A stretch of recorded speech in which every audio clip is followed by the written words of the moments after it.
Alhamdulillah, wa salatu wa salamu ala man la nabiyya ba'da. We give thanks to Allah subhanahu wa ta'ala who has given us this opportunity to be here again once again. May Allah subhanahu wa ta'ala accept all this as an act of ibadah from us. The second part of our khutbah will be centering on the migration of Rasulullah sallallahu alaihi wasallam, which we have been targeting for the past 5-6 weeks. How Rasulullah sallallahu alaihi wasallam migrated? Sayyidatuna Aisha radiyallahu ta'ala anha authentically reported to us, as we've read in Sahih Bukhari, that was narrated by Ibn Ishaq. I told us when we started discussing about the Sirah of Prophet Muhammed sallallahu alaihi wasallam, we have Ibn Ishaq, we have Ibn Isham. These two scholars are the ones that compile all the Sirah of Rasulullah sallallahu alaihi wasallam. That I told us that if we see the volumes, the chronicles of Ibn Ishaq is more than encyclopedia. But Ibn Isham was his student, so he now did a revision of what his master had written. So all those like 30 volumes, 100 volumes now became like 6 volumes, as an example. So they are the ones that narrated all this, that related all this as narrated by Sayyidatuna Aisha radiyallahu ta'ala anha. Sayyidatuna Aisha told us that one very afternoon, during the time of Kailula, that they just sighted somebody coming from her front. The person covered his face without knowing who the person was. As the person was approaching her and her sister Asma bint Abubakar, Asma bint Abubakar and Aisha bint Abubakar, they were not from the same mother. The mother of Asma bint Abubakar was the first wife, but she never accepted the religion of Islam. So Abubakar had to divorce her. He now married the mother of Aisha. Two of them were around with Rasulullah, with their father, when Rasulullah sallallahu alaihi wasallam came around. When Rasul sallallahu alaihi wasallam entered, he now asked that who is around in the house. Abubakar said, no any other person, that whoever is around, Abubakar should send them out because he needs to discuss a confidential issue with him. Abubakar now told Prophet Muhammed sallallahu alaihi wasallam that no, the people around there are, look, they are your family members as well. Aisha was there. She had already tied the nuptial knot with Rasulullah sallallahu alaihi wasallam. But he has not moved into his house. Asma is also a family member, so there wasn't any outsider in the house.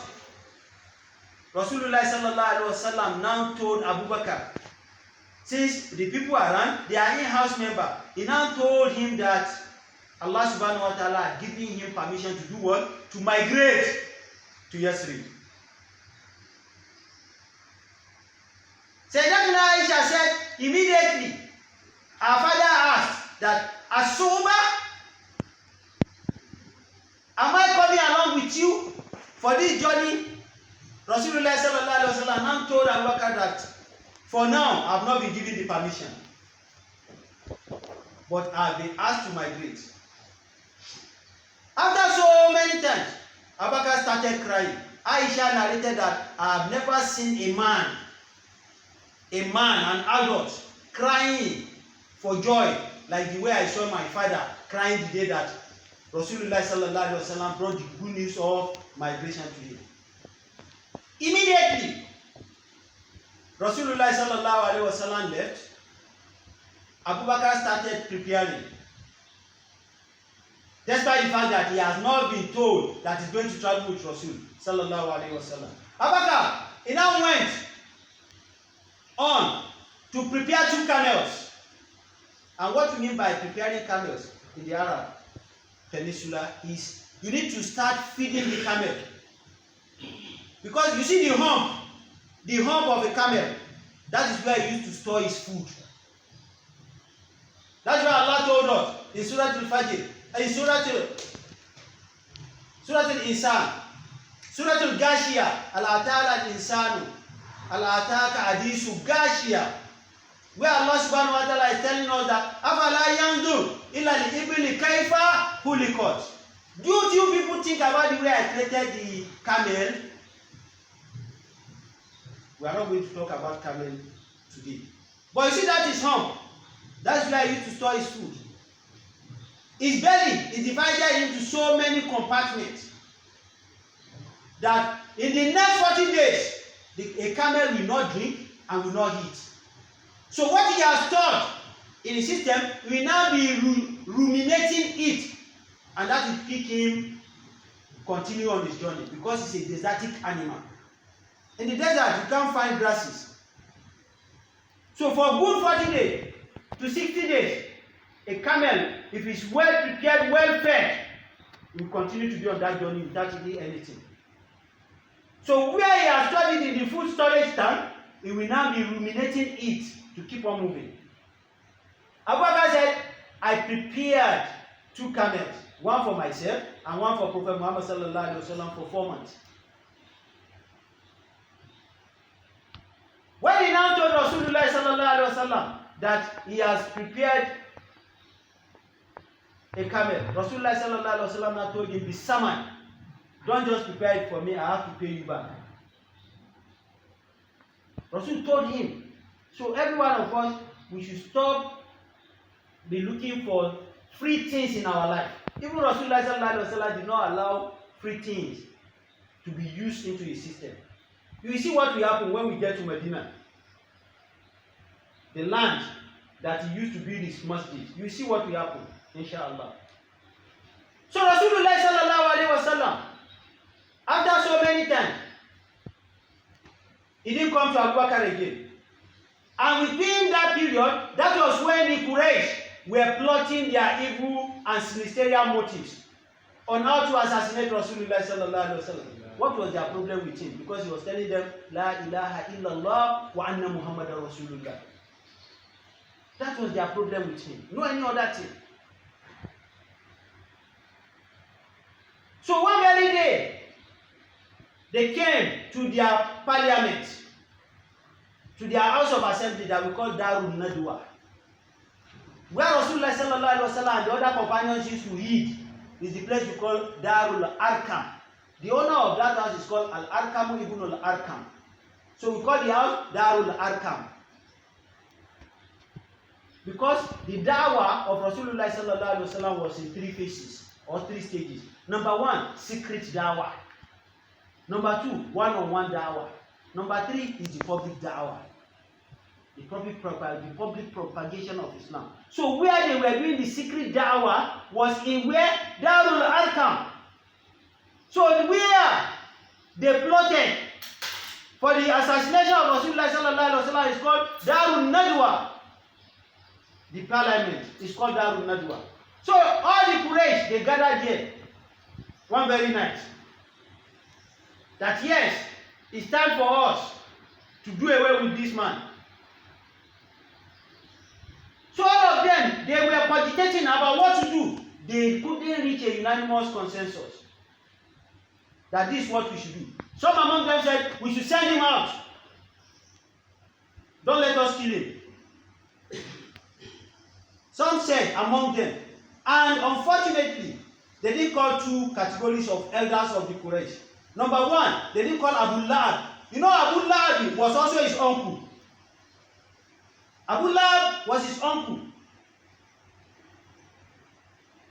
Abu Lahab was his wife, used to be the one, Jamil. She used to be the one that used to go and place tongues, saka, on the road. If Rasulullah sallallahu alaihi wasallam is going for Salatul Subuh, that is why we are encouraged. If you follow this road to where you are going, follow another road while you are coming, because you don't know when you pass what your enemies have laid on the road for you. So on the day of Qiyamah, if you are enjoying Al-Jannah, may Allah count us among inmates of Al-Jannah. Any woman you see on the day of Qiyamah, that you see like a necklace, on her neck. That is Jamil, the wife of Abu Lahab. And that knowledge will be brought from Jahannam, will be placed on her neck. وَامْرَأَتُهُ أَمَالَ أَتَلِي أَتَوْبِي فِي جِيدِهَا حَبْلٌ مِّن مَّسَدٍ. Her husband was Rasulullah sallallahu alaihi wasallam's uncle. Every one of us, let's look at our family. We also have the kind of Abu Jahl and Abu Lahab in our family, and we have the kind of their wife. How will you manage them? That is what will make you as a righteous person. How will you endure them? If you know you can't endure them, instead of confronting them, for them not to send you to an early grave, for them not to tarnish the image of the Islam that you are proclaiming to have, it's better you go out. Let's see what Allah told Rasulullah sallallahu alaihi wasallam to do. But if you are telling them that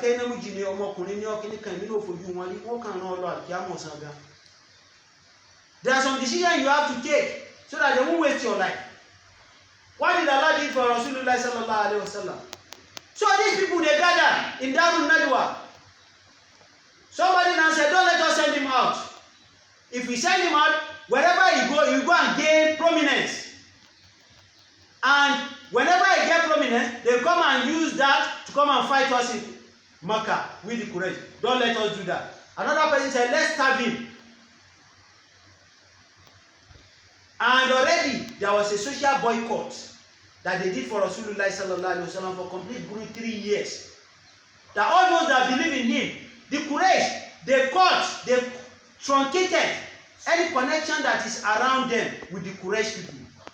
They didn't sell food for Rasulullah sallallahu alaihi wasallam, and they wrote it on the parchment and they hung it. It was hung on the Kaaba. What they discussed and they concluded that for the next 3 years, none of us should relate with Muhammad. They hung it on the Kaaba because that was how they used to do then. But unfortunately for them, when Allah subhanahu wa ta'ala would disgrace them, it was ants that went and eat that part. Rasulullah sallallahu alaihi wasallam was where he was, and he told his uncle that, you see that thing that they wrote, go and tell them. And Rasulullah sallallahu alaihi wasallam didn't see it. But Allah had already awha. It was his uncle, Abu Talib, that said, you see that agreement that you wrote on the parchment that you hung on the Kaaba? My nephew had said that it has been destroyed. And when they went out to go and check it, that was how they met it. Sallallahu alaihi wasallam. So, among them, they said, we should not allow him to eat. We should not allow him to have access to a market.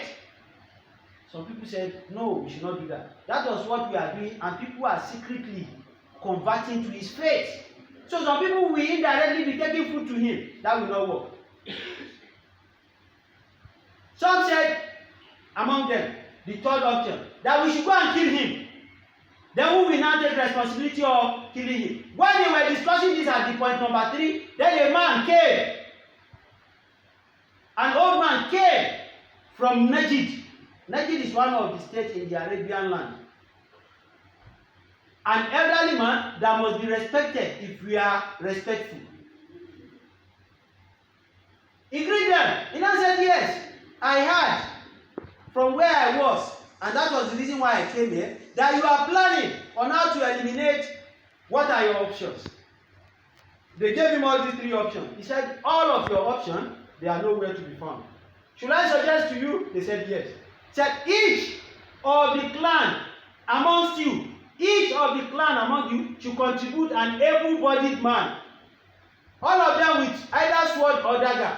All of them will now gather together, 11 or 12. They will now gather together. All of them, they will now go and stab him once on his bed. So they won't relate it to any singular family. If they want to find out who killed him, they say it's the whole Quraysh representative. It was Shaitan. That man that came in form of an old man from Najd was Shaitan that transformed into that. So it was the one that told them that do this. And they planned that. Allah subhanahu wa ta'ala had already told Rasulullah sallallahu alaihi wasallam in Surah Al-Anfal,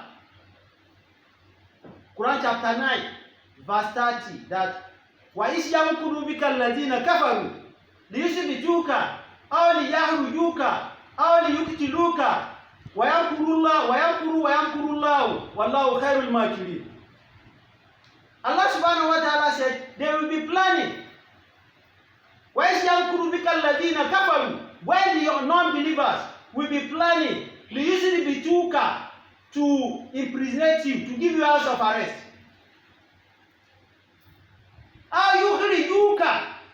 Or to send you out from Makkah. Or to kill you, to assassinate you, to murder you in your cold blood.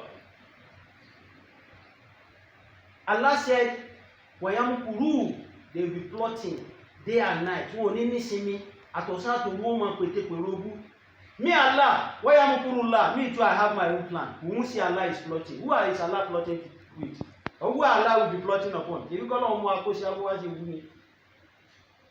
They are plotting their nefarious activity. Allah is planning. They are plotting. Allah is what? Is planning. Wayamkurullah, wallahu khairul makirin. Allah is the best planner. Allah told Rasulullah sallallahu alaihi wasallam this. So, on the 26th of Safar, today is 23rd of Safar. So it's going to be, in the next 3 days now, it's going to be exactly 1,445 years that Rasulullah sallallahu alaihi wasallam migrated from Makkah to Medina. Because the migration was on the 26th of Safar, the 13th year after the proclamation of the prophethood. Rasulullah sallallahu alaihi wasallam, Allah now told him on that very day that it's time for you to move. Shaitan had interfered in their affair. As you don't leave, you will be killed. Allah told him that you will be killed. And you know, Waraka ibn Nawfal, the uncle of whom Khadija bint Khuwaylid, several times I've mentioned to us. And when we are talking about Quran, like 3 months ago, I told us that the first revelation that came to Rasulullah sallallahu alaihi wasallam, he was naive about it. He now rushed down home. Zamiluni, and that was what led to Ya Muzammil, Kum, Fa'anzil. Right? Rasulullah sallallahu alaihi wasallam, when he became the shivering elapsed on his body, his wife now took him to Waraka ibn Nawfal. Waraka ibn Nawfal wasn't a Muslim. We have some ancient Christians that do not associate anything to Allah subhanahu wa ta'ala. Not like the ones now that are monetized everything, they have turned their churches to market. And some of our Malams too that have turned our mosques to market. In the name of Islam, they are exploiting people. Waraka ibn Nawfal wasn't a Muslim, but he was among the people that Rasulullah sallallahu alaihi wasallam said, I saw in Al-Jannah with white garments. What did he do? He told Rasulullah sallallahu alaihi wasallam when his wife took him to him. Because Waraka ibn Nawfal, he believed in the scripture of Nabi Musa, the old scripture, not all these revised versions. No. The old scriptures. He believed in it. If you can remember, when we are talking about Salman al-Farisi, all the bishops that he met 4 bishops on transit. One, the first bishop he met was a bad bishop. He was a Christian. But the other remaining 3, they are good bishops. The last one was one that told him about Prophet Muhammed sallallahu alaihi wasallam. So we used to have them. So Waraka ibn Nawfal was one that already told Rasulullah sallallahu alaihi wasallam that a time is coming that your people, they will send you out from your community. Rasulullah sallallahu alaihi wasallam said, "Am-mukhrijahum." Are you sure they are going to send me out from my father's land? He said, yes, because Tilika Namutu Namutu Musa. What has come to you as a visitor? It was the same thing that visited Nabi Musa alayhi salamullah, that was bringing the message. So he had already gotten a prophecy from Waraka ibn Nawfal that he's going to be sent away from the community. And Allah subhanahu wa ta'ala also told him that you have to go out. Nabi Muhammad sallallahu alaihi wasallam on the 26th of Safar, He now invited Ali, his cousin, that, "Ya Ali, come and sleep on my bed and take my shroud, the cloth I used to use to cover myself, and use it to cover yourself." Already, the Quraysh, they've perfected their plan that this night we are going to eliminate him. All of them, they stood in front of the house of Rasulullah sallallahu alaihi wasallam. That yes, today is today, nothing else. So when the day falls, Allah subhanahu wa ta'ala instructed Angel Gabriel to go and tell Nabi Muhammad sallallahu alaihi wasallam that he must not sleep in that room that night. And that was what led to the invitation of Ali to come and sleep on the bed of Rasul sallallahu alaihi wasallam. Rasulullah sallallahu alaihi wasallam, while going out, he fetched a handful of sand. He started placing it on their head. All of them that aligned on the entrance of the house of Rasulullah sallallahu alaihi wasallam started reciting, "Waja'alna min bayni aydihim shaddan wa min khalfihim shaddan fa'aghshaynahum fahum la yubsirun." That was how Rasulullah sallallahu alaihi wasallam passed. None of them could be able to see him. So you too, if you don't want your enemy to see you, you should be reciting it if you believe in it. It had really worked for me. So it's going to work for you too if you believe in it. Inshallah. You will pass before your enemy will remember that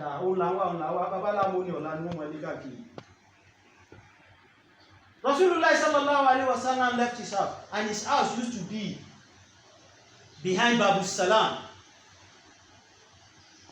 For those of you that you have gone to Makkah, you see Babu Salam at gate number 24 within the Safar and Marwa, and you see the gate of Banu Shayba, gate number 26.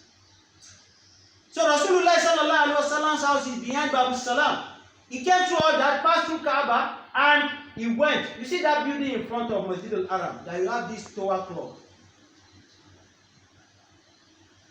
That is where the house of Abubakar used to be.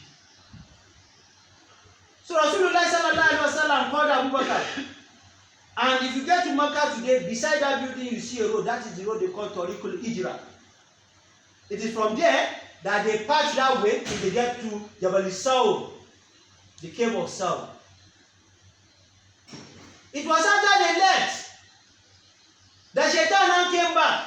That same old man came back to tell them and wake them up. You people, what are you doing? They said they are waiting for Mama. All of you that you have slept up. See your head, see your face, see sand on your face. The guy has gone. He said it's a lie. One of them now went and peeped on the window. He now saw that somebody is sleeping on the bed, covered with the same shroud that Rasulullah sallallahu alaihi wasallam used to use. With their aim of going to attack Rasulullah sallallahu alaihi wasallam, somebody said, "Don't worry, we've caught him right there already, but let us remove the shroud and make sure that it's the one." They opened it like this. It was Ali that they saw. Karamallahu wajhahu. Ali ibn Abi Talib Ashadullah. Ali now stood up. They interrogated him. "Where is Muhammad? Where is Muhammad?" He said, "No, I don't know where he was, where he is. That I was the one that has been sleeping here since yesterday, but I don't know his whereabouts." Immediately, they summoned back to their assembly that they want to place a ransom on Rasulullah sallallahu alaihi wasallam. That whoever who find him, they are going to give that person 100 camels. If you are talking about camel, then it's like you are right. You are talking about maybe a Rolls Royce of 2023. So they are going to give whoever brings back Rasul sallallahu alaihi wasallam either dead or alive. They are going to give that person 100 camels. So immediately they hired a scout who can track, because the Arab, part of what Allah subhanahu wa ta'ala blessed them with is they have understanding of foot reading. If you step on this place now, an Arab person will tell you, if you live here in the next 1 hour, if they fetch that sand and put it in their hand, they will say this social person is from this social clan. It's still within them today. They used to inherit it. It's hereditary. I've told us about Zayd ibn Haris and Usama, his son. Zayd ibn Haris was the adopted son of Rasulullah sallallahu alaihi wasallam, as we know. He married Ani in the house of Rasulullah. Ani was the woman that catered for like a foster mother, but Rasulullah sallallahu alaihi wasallam never suckled her milk. She was Prophet Muhammed sallallahu alaihi wasallam maid. So while they were going to Medina to go and show Rasulullah sallallahu alaihi wasallam to his maternal family in Medina, on their way going, they got to Abuwa. That was where Amina, the mother of Rasulullah sallallahu alaihi wasallam, died. So Ani that was with her, she was the one that now took the custodianship of Rasulullah sallallahu alaihi wasallam right from the age of 5 or 6. So Ani, like a foster mother to Prophet Muhammad, Rasulullah sallallahu alaihi wasallam now asked Zayd ibn Aris, his daughter, the adopted son, to marry her. So in that house, under the same roof, she gave birth to Ayman. She gave birth to Usama. Ani gave birth to Usama. So Rasulullah sallallahu alaihi wasallam, when Allah subhanahu wa ta'ala told him on this 26th of Safar, he marched out. He called Abubakar. They started going through Hijrah. The trackers or the scouts that the Quraysh engaged, they started chasing Rasulullah sallallahu alaihi wasallam. Before I diverted, there was a day when people were saying Zayd ibn Aris wasn't the father of Usama, the son of Ani. So a man who has the knowledge of science of feet reading, called Al-Mudiliji, was now passing by in front of the house of Rasulullah sallallahu alaihi wasallam. He now saw Zayd ibn Aris lying down on a mattress. He saw Usama, the son of Zayd, lying down, and Rasulullah sallallahu alaihi wasallam was around.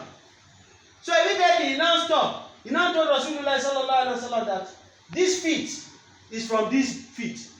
That is, Usama is the son of Zayd ibn Aris. Immediately Rasulullah sallallahu alaihi wasallam thanked Allah subhanahu wa ta'ala, because Zayd ibn Aris was a slave. He wasn't looking like Arab. He doesn't have the body texture of Arab.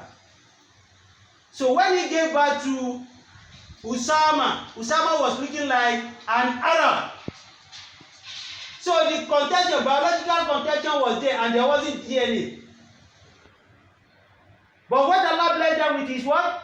Science of feet reading. So Al-Mudiliji, a scientist among them, now said this feet is from this feet. So I'm saying all this that Allah subhanahu wa ta'ala blessed the Arab with what? Science of feet reading.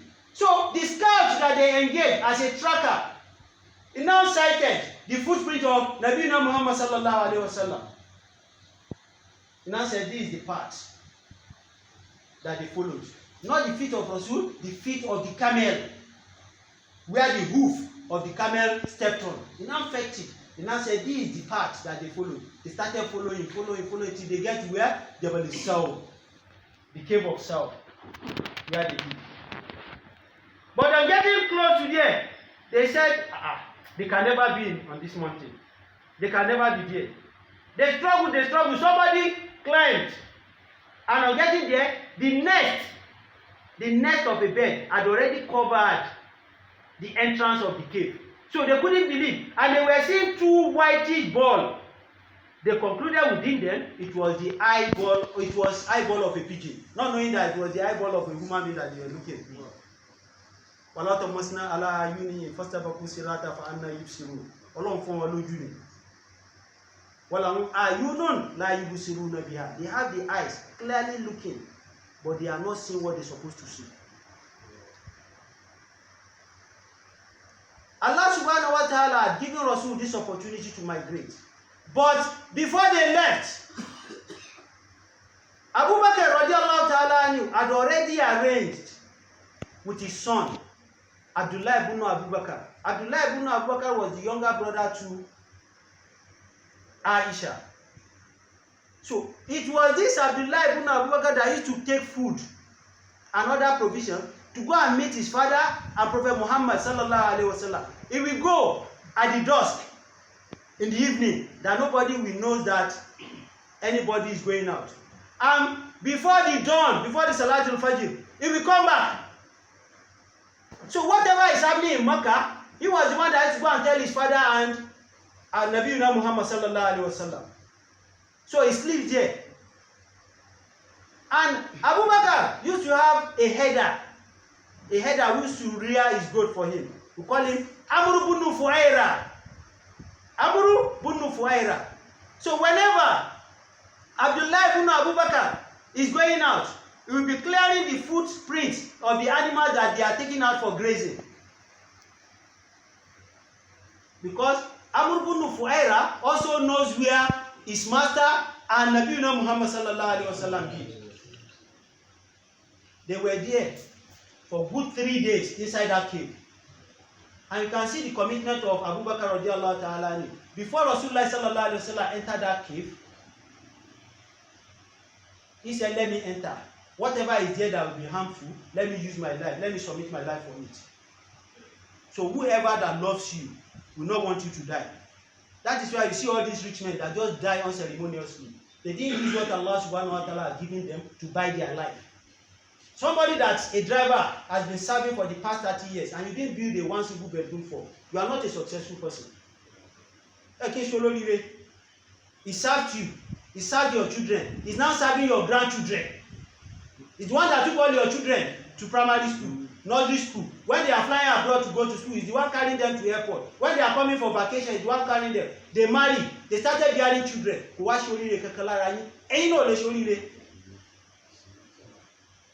Somebody serving for 30 years, apart from the 15,000, 20,000 naira salary that you are paying in place, even during Ramadan, you hardly see some of them that will feed their gate man. When you buy some wood, I'm not against Shalbashi. Shalbashi, I want better to call you Leland Latako. Shalbashi, I want better to Roman Webo. Warabuka Yahluk Maya Shau, where Yahtaru Makana Laum Kiara. No, I want to long is a 80 yard funny.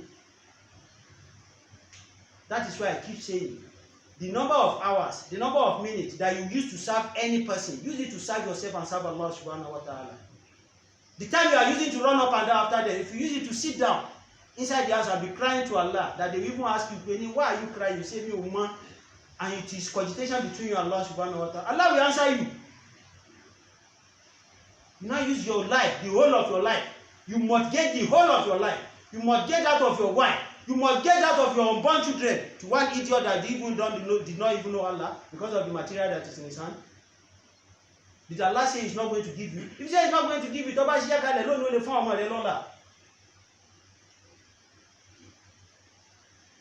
Rasulullah sallallahu alaihi wasallam was there for good 3 days. Abubakar said, whatever will happen to him, let me enter. And when he discovered that the place is a safe haven, he now told Rasulullah sallallahu alaihi wasallam to come inside. Rasulullah sallallahu alaihi wasallam came in. After a lot of torment, after a lot of turmoil, after a lot of distress, Rasulullah sallallahu alaihi wasallam wants to sleep. Abubakar now said, there is no anything. Because in that cave, the cave is facing Medina. Medina is at the north. The cave is at the south. If they sit in that cave, that they want to sit in that cave, they can only face the direction of Medina. They can't accommodate more than 2 people. Abubakar now said, let me sit down so that you can place your head on my thigh. So as Rasulullah sallallahu alaihi wasallam placed his head on the thigh of Abubakar, he started sleeping, far asleep. After some time, a droplet of water, of tears, just fell from the eyes of Abubakar onto the cheek of Rasulullah sallallahu alaihi wasallam. Immediately, Rasulullah sallallahu alaihi wasallam said, what happened? Where did this water came from? He raised his head, he saw that Abubakar was crying. What happened? Abubakar said, I don't know, something is biting me here, and I don't want to shake my body so that I will not disturb your sleep. Sallallahu alaihi wasallam. You can see commitment. You can see commitment. You can see belief. You can see submissiveness. Al-Hurimati khairu min at-ta'a. The Arab used to say it. This is not an hadith, this is not Quran. It's a proverb. Al-Hurimati khairu min at-ta'a. The person you are loyal to in your heart is better than the person that you are just following up and down. Come on, I will not tell you like I don't know, maybe you understand. You following person, you might be doing high service, and your heart, you are an APC person. But you are a mod in PDP. You are an APC, you are a PDP person that we know, which is even happening now, that we know. Right? But you are feeding on the investment. You are reaping from where you didn't sow. That is the meaning of al-hurmatin khairu min at-ta'a. So it's not everybody around us that want us to live well, that want us to live long. Some of them are with us because of what they want to take from you. They don't care what will happen to you. It's just for them to get what they want. May Allah not surround us with those kind of nefarious people. Rasulullah sallallahu alaihi wasallam was there for good 3 days. This kuffar, they've already turned back. That we can't find him. They've turned back. And they've placed a bosom of 100 camels on whoever can bring Rasulullah sallallahu alaihi wasallam either dead or alive. They've done that. Rasul sallallahu alaihi wasallam said, how are we going to do it? Abubakar radiallahu ta'ala anhu engage another tracker who knows the road. Because there is a particular road that everybody knows that leads from Makkah to Medina. They can't follow there because they are wanted in Makkah. So people might be coming back from Syria with their caravan. They might see them on road. So they want somebody that knows a bypass. Fortunately, they came across one person who wasn't a Muslim. And after this incident, we never knew anything about it. He was called Abdullah ibn Uraykit. Abdullah ibn Uraykit, he was the one that now led Rasulullah sallallahu alaihi wasallam Abubakar. He now led them to where? To Yasrib. On getting to Kuba, to Masjid Nabi sallallahu alaihi wasallam. For those of you that you have gone for Hajj and Umrah, right? May Allah bless every one of us. Amen. And let us go. National Hajj Commission had already said on Tuesday that we should go and be dropping for 4.5 million now. 3-4 days ago, if you want to go for Hajj 2024. That is local, not international. So probably international might be up to 6 million. That is why any opportunity we have, immediately we should grab it. Stop procrastinating. Stop procrastinating. Because Rasulullah sallallahu alaihi wasallam had already said that a time is coming that going to Hajj will be very difficult. Has it not started? The money will even be there. The road will not be true. He has prophesied a lot of prophecies. Day before, 3-4 days ago, National Hajj Commission said we should go and be dropping for 4.5 million. We want to go with State Pilgrim Board. And the difference between State Pilgrim Board and the agents, the international route, none of them used to be less than 1 million. May Allah make our life easy for us. So Rasulullah sallallahu alaihi wasallam, they started going with Abdullah ibn Uraykit. When they now got to Cuba, they stayed in Cuba. They got to Cuba on Friday. That was on the 8th of Safar, the 13th year after Nubuwah. And Abdullah ibn Uraykit, he turned back. You know, I said he wasn't a Muslim. And after this assignment he supported Rasul with, we never heard anything about him in Sirah to Nabi sallallahu alaihi wasallam.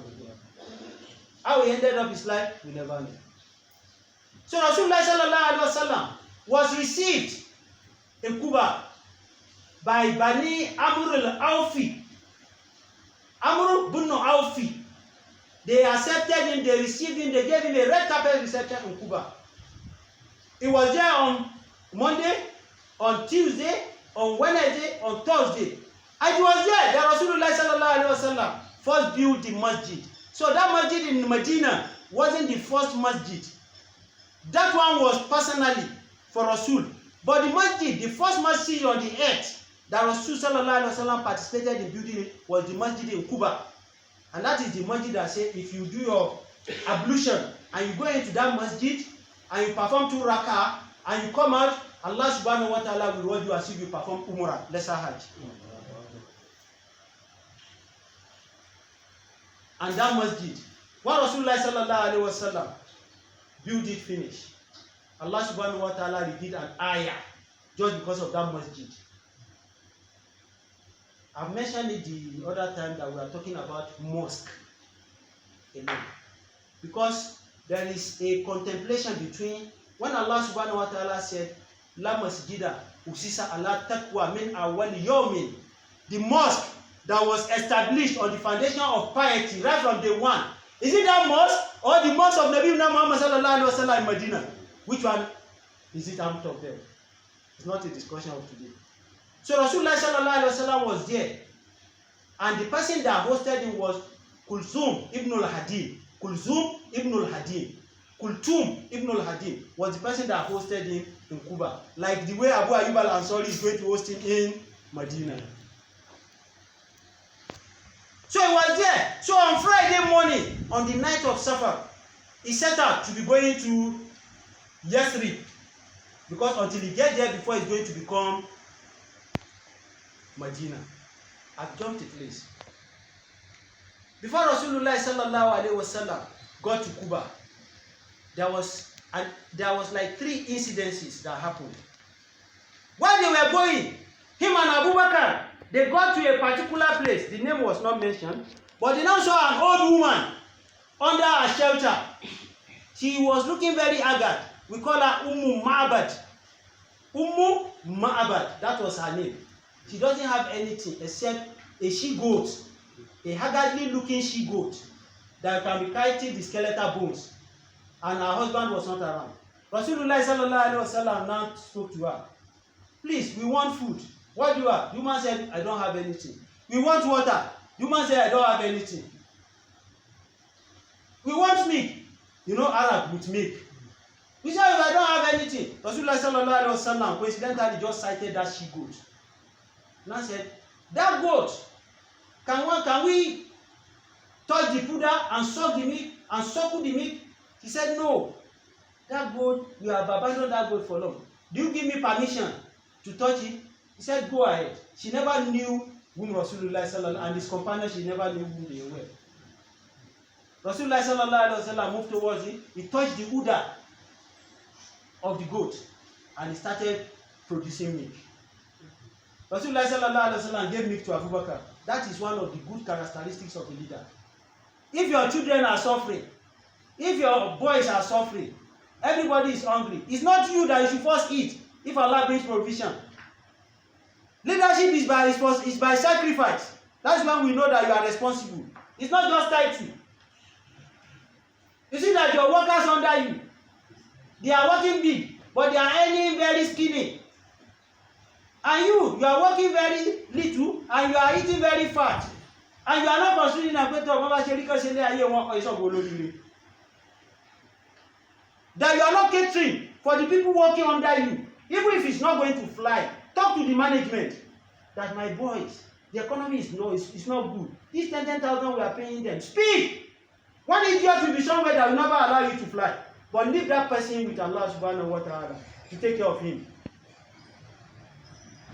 That all effort you are making, somebody somewhere will just rubbish it. We see you as if you are not contributing to anything. But you as a responsible Muslim leader, speak for your voice. Rasulullah sallallahu alaihi wasallam, anytime that they are in this adverse condition, whenever any succor comes, he will give it to the next person beside him. Let me tell us another one. There was a day there was nothing in the house of Rasulullah, in his family house, nothing. Aisha was around in Medina. And there are some people we call Ahlul Sufa. Ahlul Sufa, they are like wretched people like Al-Majiri. They don't have family, they don't have house, they don't have anything. Where they live is around the perimeter fence of the mosque of Nabi Muhammed sallallahu alaihi wasallam. Rasulullah sallallahu alaihi wasallam went outside one day, he now came back. When he came back, he asked Aisha, what do you have at home? He said that one person sent a cup of milk to you. Abu Hurairah was among them. He was the one that narrated this hadith. Abu Hurairah too was hungry, thirsty. Everything was wrong with him. They gave Rasulullah sallallahu alaihi wasallam a cup of tea, a cup of milk that is not up to 1 liter. Rasulullah sallallahu alaihi wasallam said, Abu Hurairah, take, go and give it to Ahlul Sufa. Abu Hurairah said, my eyes turned. If not because he's our master, I would have said something else. Me in front of you, I'm hungry, you are hungry, you are talking about Ahlul Sufa that did not go outside. Rasulullah sallallahu alaihi wasallam, I said you should take it to them. He took it to them. They are like more than 250 Ahlul Sufa. From that mini cup, all of them they drank to fill their belly. They now return it back. Abu Hurairah brought it. However, Rasulullah, they have drunk, all of them, even the one that will be useful for them tomorrow is already in their belly. Okay, where you take? He now drank. He now drank. Drank more, drink that of next year plus it. Drank everything. He drank and the cup is still like that. That was when Rasulullah sallallahu alaihi wasallam now drank his own. Sallallahu alaihi wasallam. If you can't emulate this kind of thing, who are you as a manager? Who are you as a director? Who are you as an executive officer? That your people, somebody that's even older than you in age, seeing you coming down and he's running up and down, he's falling down. Ọ̀gá wa níbọ̀, ọ̀gá wa níbọ̀. Bàbá àgbàlagbà tó gbé ọlọ́mọ tí ń ṣubú torí pé ó fẹ́ gba báàgì lọ́wọ́ rẹ̀. Those of you that are in a position of authority among us, be very careful because you will never be there for life. Even if you die on that seat, you are going to remove your carcass. You can never be there. Khalidina fiha abadan can only work for us in Al-Jannah and for those that will enter hellfire. But in one office, that it was somebody that used it yesterday. Look at all those portrait pictures that they had to hang in office. The new organ that is entering that office, the remaining space is where they are going to put his own. If you can think very well, you should think that 1, 2, 3, 4, 5, 6, 7, 8 pictures that they hung on the wall. What happened to them? Why are they not here today? In títí ẹnu padà dàkẹ́yìn. Gbogbo wa lápadà wọlá wa lọ́wọ́lọ́wọ́. So káyé kó ní wọ́n pé. Rasulullah sallallahu alaihi wasallam, he was there in Cuba. On Friday he set out that let me start going to Yesrib. So when he now got to the clan, the community of Banu Salim, this Banu Salim and Kuldum Ibn Adin, Banu Amr ibn Awfi, they are cousins. So they now intercepted Rasulullah that won't you stay with us the way you have spent some days with our cousin? Do you want them to use that to pride over us in this world and the hereafter? There are some visitors that you will receive in your house. They will bring blessing to your family. There are some, they will bring family, they will bring blessing to your family. It's just like Elijah Aliko should come and visit any one of you in your house now. In that your area, as soon as you leave, kidnappers will run after you. For you to bring that kind of person with your level, that you are nobody, that they don't count you to anybody. But maybe that person say, let me go and honor him. He invited me. That is what you leaders should be doing. You can't give money. You can't honor your worker. Maybe told you come, he's doing child education, okay? Tomorrow is my child education. That is when you, the idiot, say, oh yeah, I love my dukuri. I say, love my road to me. Hey, need that. How can we be so heartless? Because you are CEO, because you are manager. Somebody that throughout the 9 months that his wife was carrying the pregnancy, you are always on journey with the driver. The day she gave birth, she was not there. Accidentally, just allow her. Okay, go and greet them and come back. He did not even sleep. The day that Irano Sunarana Aki Kokuma again, you now say you are going to potty school. And go and do the journey. How can you be so heartless like that? Don't you only rate here? Anybody say, Lord, we know to be in the airport too. Be a way you toss only bed, you know what for sure. And your life no duty. So it's not all this, or not only the rich people that are doing that. Every one of us, at the position that we are, we know how we are humiliating the people under us.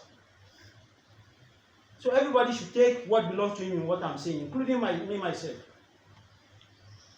I'm talking about Muhammad before I go back to Rasulullah sallallahu alaihi wasallam. So Rasul now gave her the milk, all the plates, all the bowls, all the buckets in their house. Rasulullah sallallahu alaihi wasallam filled it with milk. After Rasulullah sallallahu alaihi wasallam, Abubakar left. Her husband came. The husband was amazed. He was shocked. That what happened? Where did you see all this? Who brought it? Where did you see money to go and buy all this? No. The kindrimo, the seller, the komi. You went and brought everything. Where did you get it? He said, "Tall." That's how you're supposed to ask me. It was one man.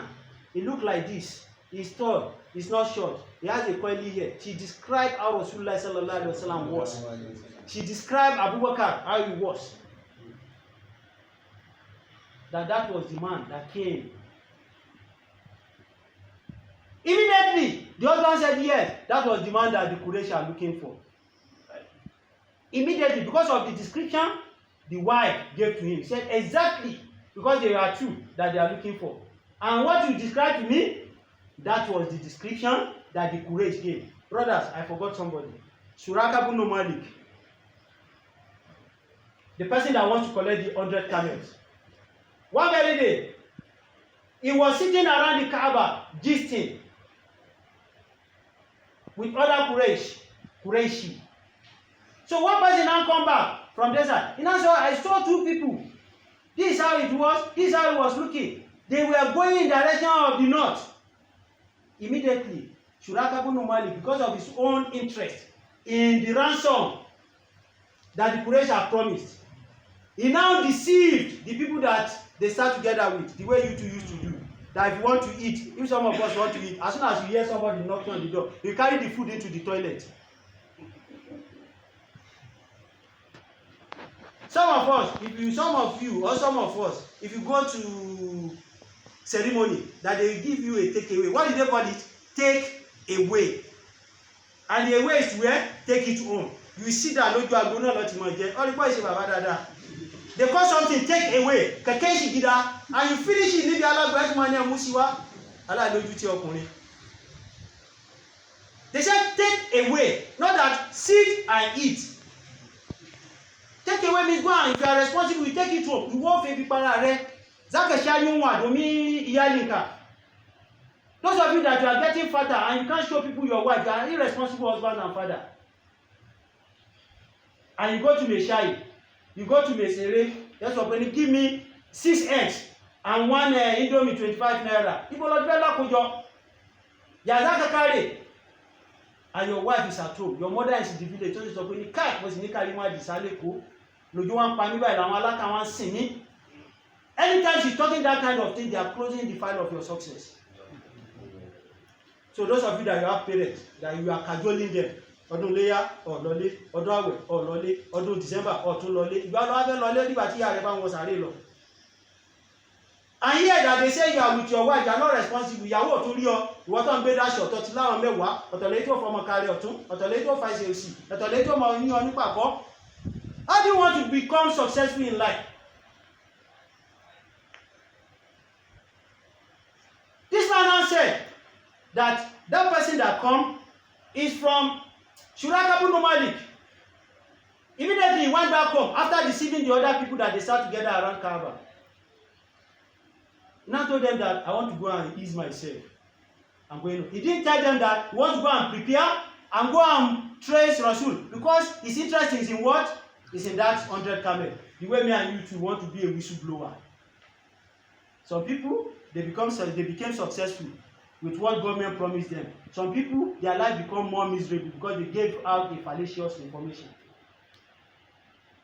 The people they concocted about, they are freely roaming freely on the street. You that you want to destroy somebody, you are there inside your room where there is no light. So Suraka ibn Malik, he deceived them. He now went back home. Let me short it. He now went back home. He picked his lance. He picked his dagger. He picked everything. He now rode on the fastest among his camels. And as he was going, he saw Rasulullah sallallahu alaihi wasallam and Abubakar. But before he embarked on that journey, there is something we call Al-Azlam. Al-Azlam is like all this Okunfa, Yorubawa. There are all those things that this Babalawo, this soothsayers used to use, like cherbi, like rosary, Tamanda Alebai, Azlam. We can call it Salatul Ikstihara of Kufar. To ask for how will the road be like. So he brought out that Al-Islam. He threw it on the floor. The result or the interpretation of what happened was that don't go, the road is not clear. And that had never happened to Suraka ibn Malik from Bani Ju'zam. Suraka ibn Malik is among the Quraysh. He was also an elderly person.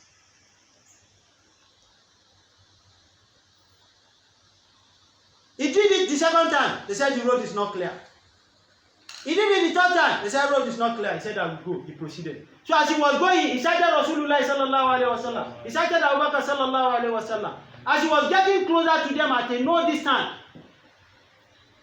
his horse, it wasn't a camel, it was a horse.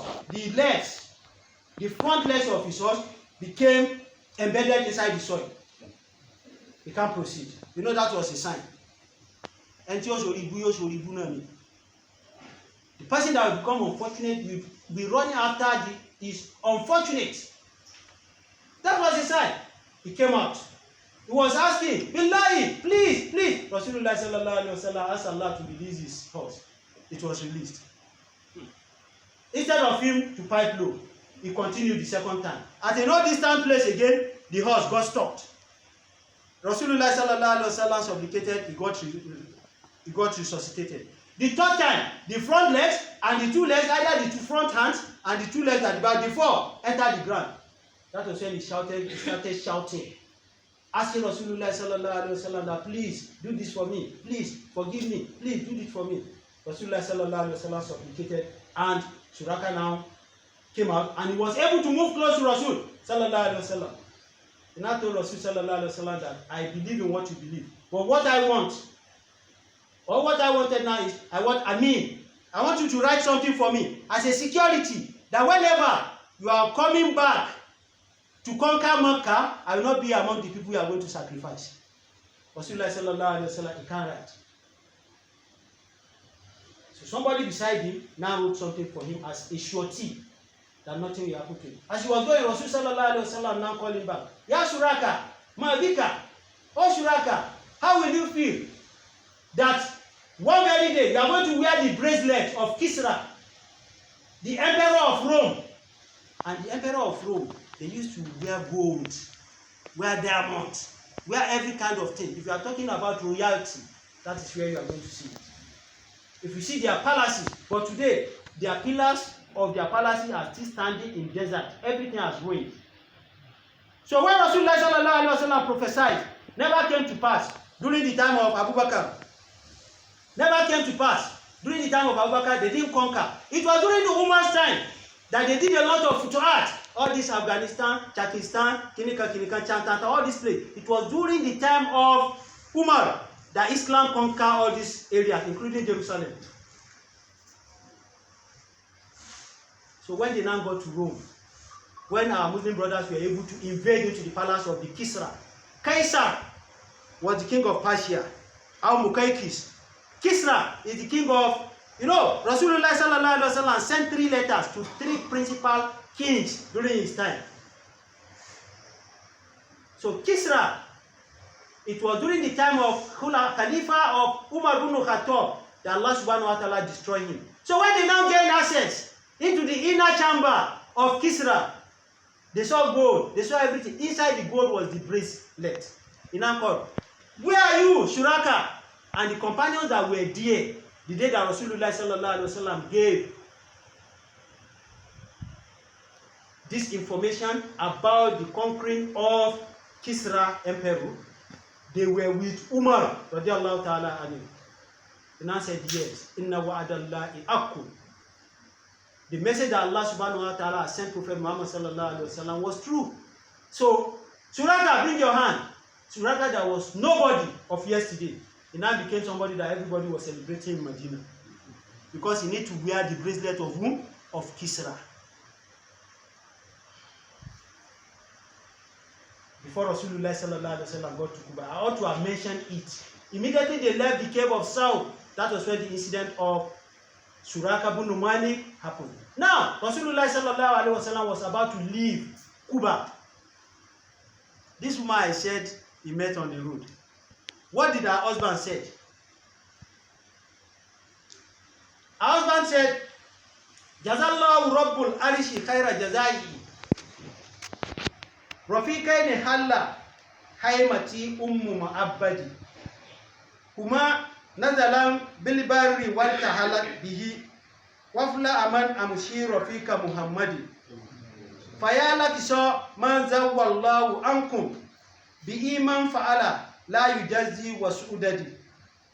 La ya'inu bani ka'abi makana fatatihum. Wa maki ad'a lil mu'minina bil marsadi. Sallu uhutikum an shatiya wa ina'iha. Fa innakum in tas'alu shattu tashhadu. It's a song, but because we don't have much time. Even that of Shuraka, I have skipped it. But this one is very interesting. The husband of Ma'bad. So he is going to be what? Abu Mahabad. He now said, Jazallahu Rabbul Arishi Khaisu Jazaihi. That all glory, all adoration belongs to Allah subhanahu wa ta'ala, whom we're supposed to submit all our whims and caprices to. Rafikaini Halla Haimati Ma'abadi. Too glorious, too exalted, Rafikain. Ma huwa Rafikuka fi hadhihi al-hayati dunya. Who is your partner in this world? Ar-Rafiq. If you say Ar-Rafiq, means somebody you are living together, that you can share your confident issue or your confidential issues with. Abu Mahabad, that did not see them, he now said, Rafikain, too close confidant. Halla haimati Mahabadi. It's very glorious for them to have visited the shelter of Mahabad today. It didn't meet them. Huma nazala bilbari watahala bihi bilbirri.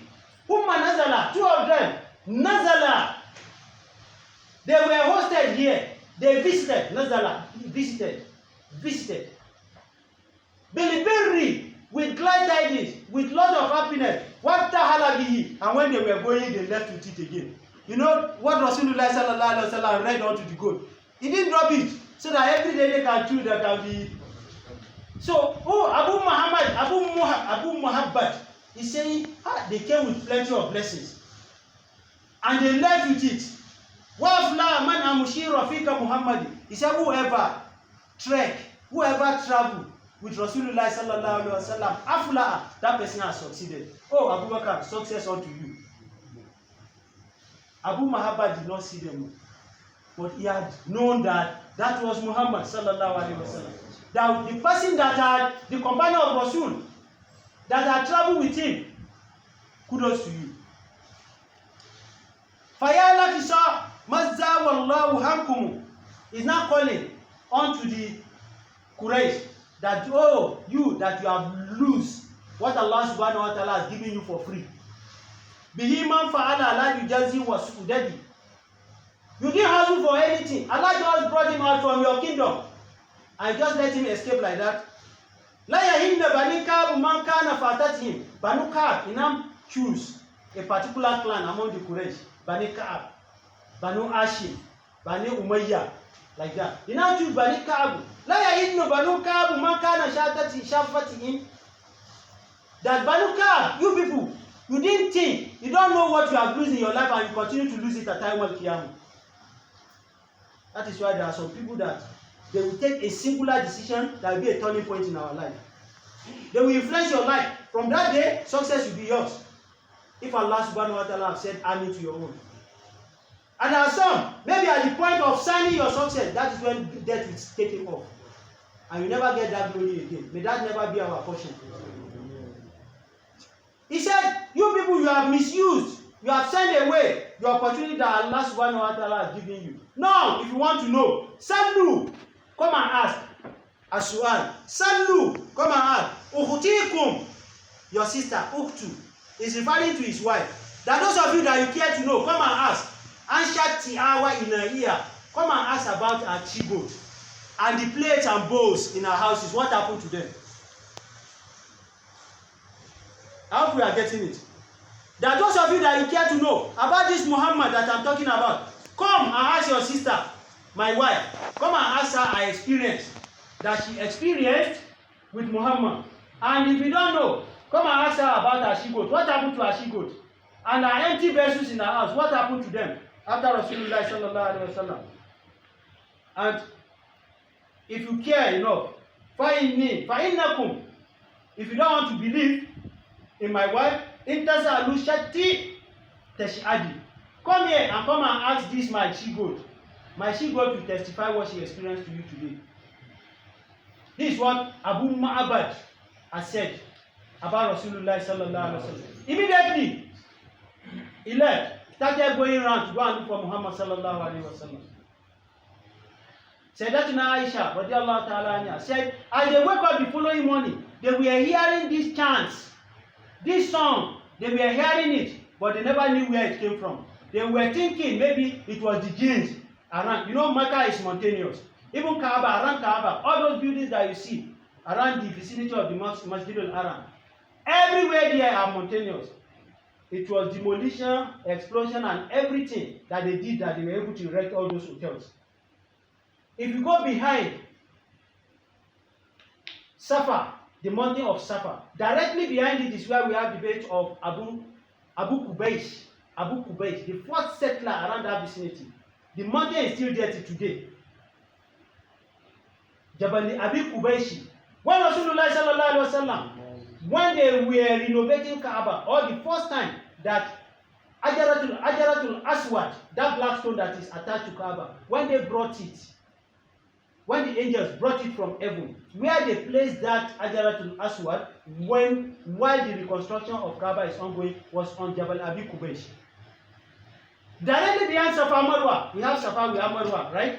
Behind the wall of Safa, you will see Jabal, the mountain of Abi Quraysh, is there. May Allah subhanahu wa ta'ala give every one of us opportunity to go for that. Conclusively, because I won't come back to this again, Rasulullah sallallahu alaihi wasallam from Cuba, on Friday, he stopped at the community of Banu Salim and he led Salat Jumu'ah in that Banu Salim. He left there towards the evening. Many people from Banu Najjar, the maternal grandmother, the paternal grandmother of Rasulullah sallallahu alaihi wasallam, she was from Banu Najjar. The principal clans in Makkah, they are the what? Ausi and Khaziraji. So under this, we have branches of trees. So Banu Najjar, that was where the paternal grandmother of Rasulullah sallallahu alaihi wasallam came from. Rasul sallallahu alaihi wasallam had already sent for them. So they came from Medina, from Yasrib, they came to Kuba to come and honor him. It was reported like 500 people came from Yasrib to come and receive Rasulullah sallallahu alaihi wasallam. So on that Friday evening, they came to Medina. Hundreds of people, they've been waiting for it. But before Rasulullah sallallahu alaihi wasallam arrived to Yasrib, those number of days he has spent in Cuba,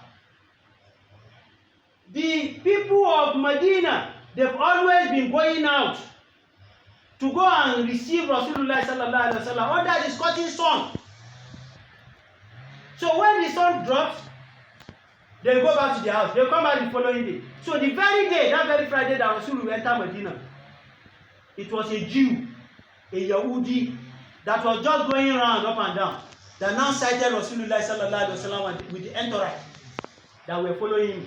So it was that Jew, his name was not mentioned, it was that Jew that now prophesied, oh, you the Arabs in Medina, or you the Madanese, your grandfather that you are waiting for is approaching you. Immediately, those that are in anticipation of Rasulullah sallallahu alaihi wasallam, they were moving closer to him to receive him. And it was reported that the female youths of Medina, they started chanting some slogans. But this slogan doesn't have isnad. The authenticity is not there. I will tell us reason why. They were the one that were chanting Tolali Badiru Alayna Misaniyati Liwadai Wajaba Shukuru Alayna Mada Alila Idai Ayu Alimabu Sufina Jita Sharabuta Al-Madina Marhaba Ya Hayradahi Marhaba Ya Muhammad Sallallahu Alaihi Wasallam.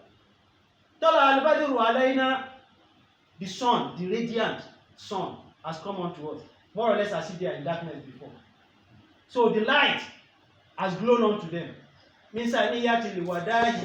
Min Saniyatil Wadahi. Saniyatil Wadahi are two. It's a location. That's why I'm saying this thing I want to say doesn't have, it's not. Saniyatil Wadahi, when Nabi Ibrahim alayhi salamullah, after leaving Hajara and Ishmael beside Kaaba, after giving them all the provision I want to give them, that he told them that me I'm going. Rabbi Jan Azabaladan Aminan Wazuku Alahu, that Nabi Ibrahim said the day he left his family here. Where he got to, that he turned back, that he did that supplication was Saniyatul Wada, number one. Number two, the Saniyatul Wada again, as I said, they are two. It's a particular location. It was the place where Rasulullah sallallahu alaihi wasallam gathered his companions during the Ghazwa to Tabuk, the fourth battle. The first one was Ghazwatul Badr. The second one was Ghazwatul Uhud. The third one is Ghazwatul Khandaq. The fourth one that was so ferocious was Ghazwatul Tabuk. So where they gathered was Saniyatul Wada. So that was the reason why this slogan or this song cannot suffice. It's there in the literature we read, but the authenticity, Allahu Alam. But whatever, Rasulullah sallallahu alaihi wasallam was given a red carpet reception. So he was on his camel.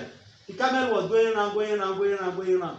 They want to hold the shackles of the camel. Rasulullah sallallahu alaihi wasallam said, "Idiwa, fa'innaha ma'amura." Leave her. She take divine direction. The camel of Rasul, the one called Kaswa. So nobody should touch her. All the Madanis, they were saying, "Come, I have 3 houses. I have 4 wives. I will give you one. I will give you a companion." Rasulullah sallallahu alaihi wasallam said, "You people should hold on. Don't be hasty." So where the camel Baraka, where the camel kneeled, that was where they now built the masjid of Nabiyyuna Muhammad sallallahu alaihi wasallam. And Rasulullah sallallahu alaihi wasallam partook in that building of that mosque as well. So Abu Ayyub al-Ansari was the one that hosted Rasulullah sallallahu alaihi wasallam. So this is the migration of Prophet Muhammad from Makkah to Medina. So biqudratillahi ta'ala, the era of Makkah is completed at the age of 53 of Prophet Muhammad sallallahu alaihi wasallam. All this that we have said, may Allah subhanahu wa ta'ala count it for us as an act of worship. Inna Allah ya'murukum bil adli wal ihsan wa ita'i dhil qurba wa yanha 'anil fahsha'i wal munkar wal baghi ya'idhukum la'allakum tadhakkarun. We are doing all this so that every one of us we wake up from our slumber. We all know how we are praying. We know that we need to fast. But majority of us, we don't know anything about the Sirah of Rasul, the history of Rasul. Majority of us don't know. And we are not pushing our children to go and know. You are failed in that aspect, and you are supporting your children to fail as well. And you buy a lot of story books that are telling tales. You didn't buy story books about Rasulullah, about the companion of Rasul. You didn't buy for them. Every one of us, let's try as much as possible to know who our role model is. The Allah subhanahu wa ta'ala said this as an act of worship from us. We could write Allah ta'ala from next week. We'll be discussing any other thing apart from this. And I want to take a particular topic which is affecting virtually every one of us. That we are seeing different kind of marriage crisis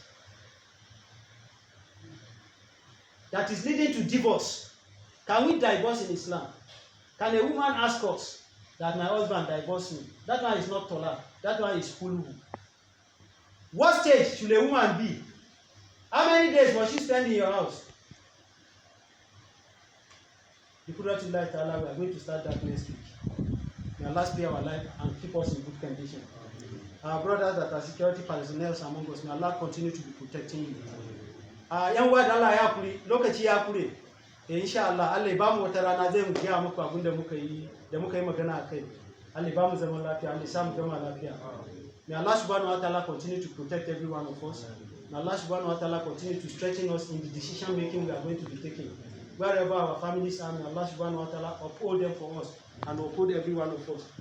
Our nation, Nigeria, may Allah subhanahu wa ta'ala continue to be guiding our leaders and give them the attentive memory to take the best decision that will favor us. The economic hardship that we are suffering, may Allah subhanahu wa ta'ala bring tranquility for us. Allahumma ij'al hadha baladan aminan mutma'innan yati rizquhu ragadan min kulli makan. Allah subhanahu wa ta'ala bring peace and tranquility for us. Whatever we are earning as our daily bread, may Allah make it lawful for us. Allah, source of haram, block it for us. Don't let us be among people that be eating haram. Wala hawla wala quwwata illa billah. Our brothers that are asking Allah to give them children, may Allah give them the best of the children. Those that you have blessed among us, may Allah take care of them for us. Those that are asking for a wife, may Allah give them the best of wife. We that we have got it, may Allah not let our wife turn to the other way. Continue to be strengthening them and increase them in Iman. They are taking care of our children, taking care of our family, may Allah take care of them too. All what we be providing. Now, this is where we are going to know the men among us now. We started paying school fees. What you are paying 50,000 now is like 100,000 now, and your salary is not increased. So every man now is to tell them one day she's so saying This is when children are resuming back to school. May Allah subhanahu wa ta'ala provide for every one of us so that we can cater for our family. Where we are also getting our own, Allah, don't let it block. Don't let it block. Don't let it block.